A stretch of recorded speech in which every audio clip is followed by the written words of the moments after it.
Selamat sore. Perkenalkan, nama saya Angela Puspita Wulandari dari kelas 10 MIPA 1. Di sini saya akan membahas struktur dan kaidah kebahasaan teks laporan hasil observasi. Pokok kebahasan kali ini adalah kompetisi dasar 3.2, menganalisis isi dan aspek kebahasaan dari minimal 2 teks laporan hasil observasi. Apa pengertian dari observasi? Secara umum, observasi adalah suatu kegiatan yang dilakukan untuk mengamati suatu objek secara rinci dan detail. Objek yang menjadi bahan untuk observasi bisa berupa benda, bisa juga berupa hal yang abstrak, atau sesuatu yang tidak dapat dilihat dengan mata, tapi bisa dirasakan keberadaannya. Misalnya, fenomena alam, pergeseran budaya, atau kondisi sosial yang terjadi di sekitar kita.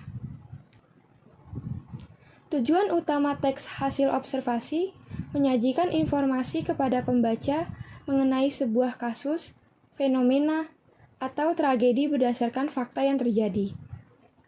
Teks laporan hasil observasi juga sering dijadikan media untuk mengajak atau berisi himbauan tentang sesuatu yang positif.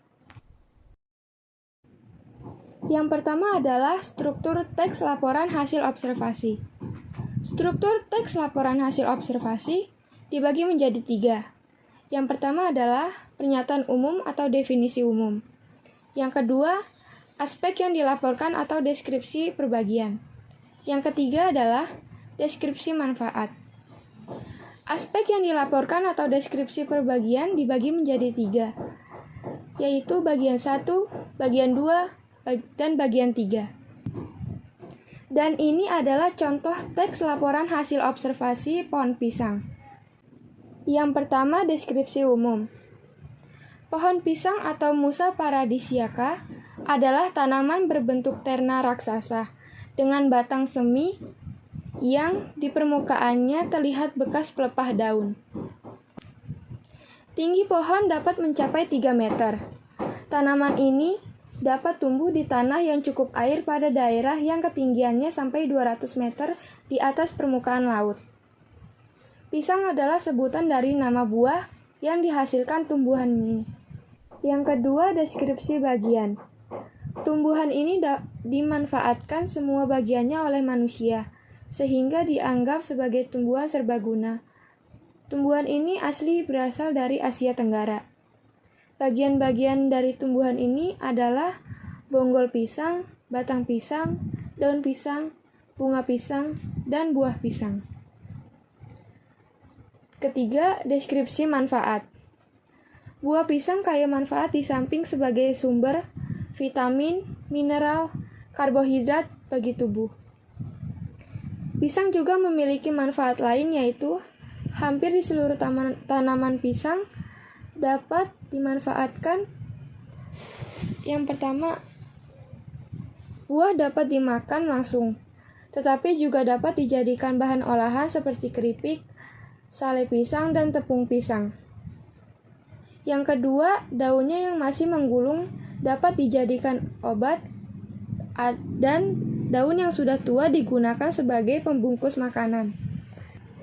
Yang ketiga, batangnya ketika ditebang akan mengeluarkan getah yang dapat dijadikan obat diare, obat sentri, dan saluran kencing. Yang keempat, jantung pisang atau bunga yang berwarna ungu dapat dijadikan sebagai olahan sayuran. Bahasan yang kedua adalah kaidah kebahasaan teks LHO. Yang pertama, nomina atau kata benda adalah sesuatu yang menunjukkan nama benda atau sesuatu yang dibendakan. Dalam tata bahasa Indonesia, terdapat 2 jenis nomina atau kata benda, yaitu A. Nomina konkret.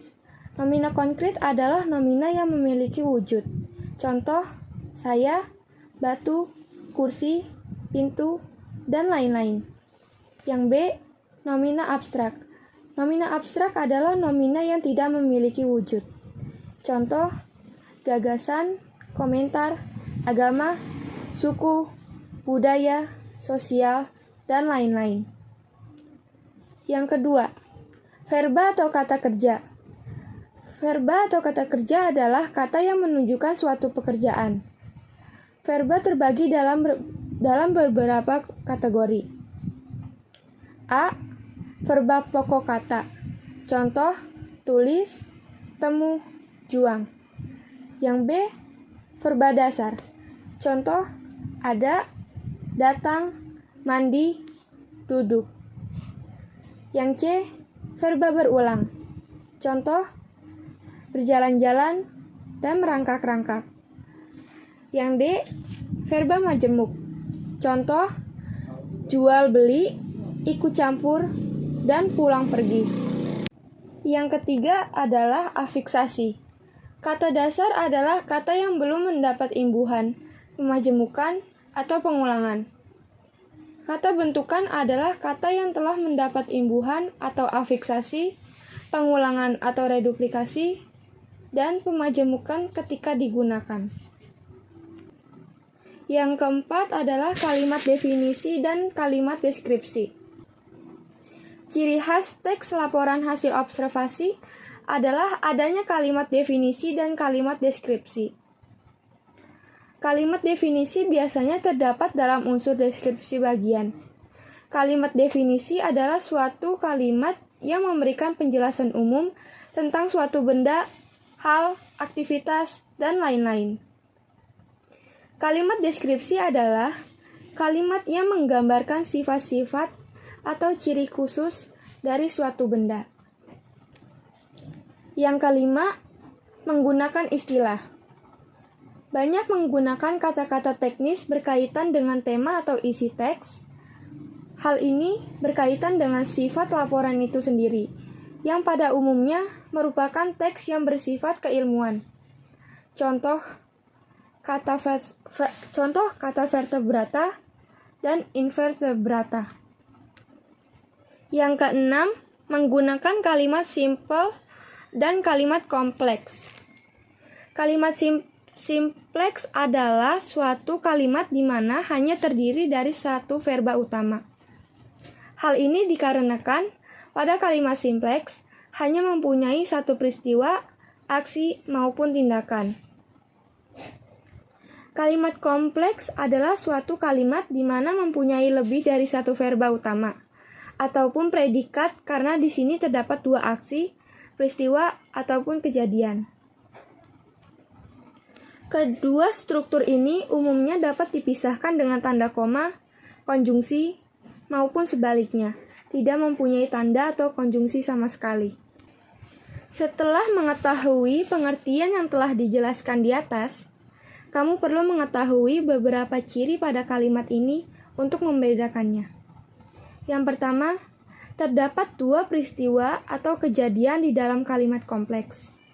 Yang kedua, kedua struktur di dalam kalimat kompleks dipisahkan menggunakan tanda koma maupun konjungsi atau kata penghubung. Yang ketiga, mempunyai dua subjek dan predikat di dalam kalimat kompleks.